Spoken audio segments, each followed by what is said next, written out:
ജമ്മുകാശ്മീരിൽ ഭീകരരുടെയും ഭീകരവാദത്തിന് പിന്തുണ നൽകുന്നവരുടെയും ഭൂമിയും സ്വത്തുക്കളും കണ്ടുകെട്ടാനുള്ള നടപടി ആരംഭിച്ചു. പൂഞ്ച് ജില്ലയിൽ 28 ലക്ഷം രൂപ വിലമതിക്കുന്ന ഭൂമി കണ്ടുകെട്ടി.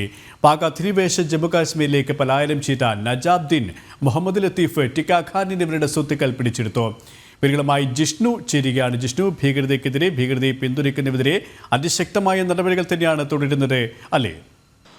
ജമ്മുകശ്മീരിൽ ഭീകരവാദത്തിന്റെ വേരുകൾ എന്നേക്കുമായി അറുത്തെറിയുന്നതിനുള്ള വിവിധ തരത്തിലുള്ള നടപടികൾ അത് സൈനിക തലത്തിലും ഒപ്പം അല്ലാതെയുമെല്ലാം തന്നെ പുരോഗമിക്കുകയാണ്. അതിന്റെ ഭാഗമായാണ് ഭീകരരുടെയും ഭീകരവാദത്തിന് പിന്തുണ നൽകിയെന്ന് കണ്ടെത്തുന്നവരുടെയും ഭൂമിയും സ്വത്തുക്കളും സർക്കാരിലേക്ക് കണ്ടുകെട്ടുന്നതിനുള്ള നടപടികൾ ആരംഭിച്ചിട്ടുള്ളത്. അതിന്റെ ഭാഗമായാണ് പൂഞ്ച് ജില്ലയിൽ മാത്രം 28 ലക്ഷം രൂപ വില വരുന്ന ഭൂമി കഴിഞ്ഞ ദിവസം കണ്ടുകെട്ടിയിട്ടുള്ളത്. നേരത്തെ പാക് അധിനിവേശ ജമ്മുകശ്മീരിലേക്ക് പലായനം ചെയ്തിട്ടുള്ള, അവിടെ ഭീകരവാദ പ്രവർത്തനങ്ങളിൽ ഏർപ്പെട്ടു എന്ന് അന്വേഷണ ഏജൻസികൾ കണ്ടെത്തിയിട്ടുള്ള നജാബുദ്ദീൻ, മുഹമ്മദ് ലത്തീഫ്, ഒപ്പം ടിക്കാ ഖാൻ എന്നിവരുടെ ഭൂമിയാണ് കണ്ടുകെട്ടിയിട്ടുള്ളത്. ഈ ഭൂമിക്ക് ഏകദേശം 28 ലക്ഷം രൂപ വില വരും. പോലീസും സൈന്യവും ഒപ്പം സർക്കാർ ഉദ്യോഗസ്ഥരും സംയുക്തമായാണ് ഈ നടപടി സ്വീകരിച്ചിട്ടുള്ളത്. ഇത്തരത്തിൽ വിശദമായ പരിശോധന നടത്തിവരികയാണ്. മുൻകാലത്ത് ഭീകരവാദ പരിശീലനത്തിനും ഭീകരവാദത്തിനും വേണ്ടി അതിർത്തി കടന്നുകൊണ്ട് പാക് അധിനിവേശ ജമ്മുകാശ്മീരിലേക്കും പാകിസ്ഥാനിലേക്കും പോയവരുടെ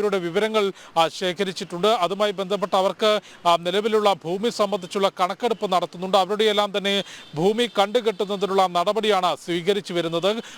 വളരെ കൃത്യമായൊരു സന്ദേശം തന്നെ പുതിയ തലമുറയ്ക്ക് അല്ലെങ്കിൽ ജമ്മുകശ്മീർ ജനതയ്ക്ക് നൽകിക്കൊണ്ടാണ് ഇത്തരത്തിലൊരു നടപടിയും ജമ്മുകശ്മീർ ഭരണകൂടവും ഒപ്പം കേന്ദ്ര സർക്കാരും നിലവിൽ സ്വീകരിക്കുന്നത്. അതായത് പുതിയൊരു തലമുറ ഭീകരവാദത്തിൻ്റെ പാതയിലേക്ക് ഇനി പോകരുത് എന്ന വ്യക്തമായ സന്ദേശം നൽകിക്കൊണ്ടാണ് നിലവിൽ ഭീകരവാദത്തിൻ്റെ പാത തെരഞ്ഞെടുത്തവരുടെ ഭൂമിയും സ്വത്തുവകകളും പൂർണ്ണമായും കണ്ടുകെട്ടുന്നതിനുള്ള നടപടി സ്വീകരിച്ചത്. സൈനിക തലത്തിലുള്ള ശക്തമായ നടപടി, ആർട്ടിക്കിൾ 370 റദ്ദാക്കിക്കൊണ്ട് ജമ്മു കാശ്മീരിൽ എടുത്തിട്ടുള്ള സൈനിക നടപടിയും അതിൻ്റെ പൂർണ്ണതയിലേക്ക് എത്തുന്നു, അതിൻ്റെ ഫലം പൂർണ്ണതയിലേക്ക് എത്തുന്നു എന്ന റിപ്പോർട്ടുകളും എന്ന ദൃശ്യങ്ങളുമെല്ലാം തന്നെ ജമ്മു കാശ്മീരിൽ നിന്ന് നമുക്ക് കാണാൻ സാധിക്കും. ഭാരതത്തിലെ മറ്റേതൊരു ഭൂപ്രദേശവും പോലെ വിനോദസഞ്ചാരത്തിനും വ്യവസായത്തിനും വലിയ പ്രാധാന്യം നൽകിക്കൊണ്ട് ജനങ്ങൾ സമാധാനപരമായി ജീവിക്കുന്ന ഒരു ഭൂപ്രദേശമായി ജമ്മു കാശ്മീർ മാറിക്കൊണ്ടിരിക്കുകയാണ്. അത്തരത്തിൽ ഭീകരവാദത്തിന്റെ വേരുകൾ പൂർണ്ണമായും തുടച്ചു നീക്കുക എന്ന വ്യക്തമായ പദ്ധതിയുടെ ഫലമായാണ്, അല്ലെങ്കിൽ ആ പദ്ധതിയുടെ നടപടികളുടെ ഭാഗമായിട്ടാണ് ഇത്തരത്തിൽ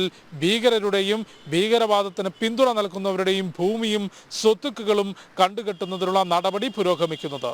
ശരി, ഡൽഹിയിൽ നിന്നും ജിഷ്ണു ആണ് വിവരങ്ങൾ നൽകിയത്.